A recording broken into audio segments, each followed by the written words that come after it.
Boss, ano masasabi mo ngayon sa pinunta natin ng Admiral? It's nice, it's romantic, and yeah. Lalo pagka ano, Romantic? yeah. At masasabi ni romantic? Lalo na kapag ano, Pag, may Pag kasama ano? ka at sweet kayo. ganon. The place is nice, the food is great, and Nice lahat. sweet Alam- yung kasama mo. Alam mo ang pinaka nice? Ano? Yung presyo. Nice din yung presyo. Nice yung price. Parang ano na to, 10 sakong bigas per night. Pwede. Ito kasi matwist to siya. Ah,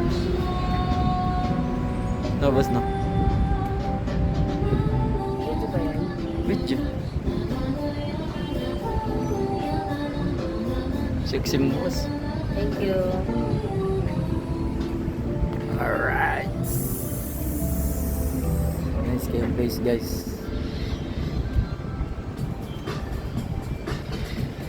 Switch natin. Yun o.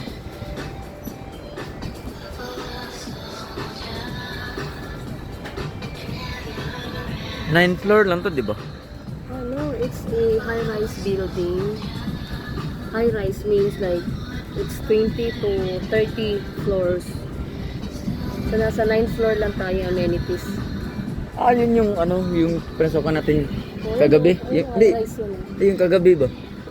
Ah, oh yeah, that's the low-rise. Ito, high-rise yun eh. Ang tinitignan. Hanggang anong floor? Right now sa atin, up to 9th floor lang. But adjacent one is high-rise. Hanggang nasa ilang floor? 20 to 30 floors. Pero usually 30 lang. No, meron pa. Like our office nasa 36th floor. Ah, taas sana ano eh.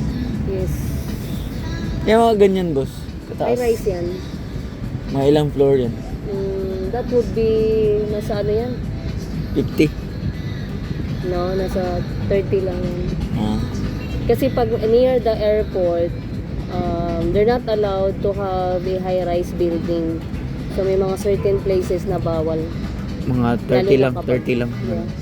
Pero the most tallest building here in the Philippines is in Makati. Mm, Nasa Makati.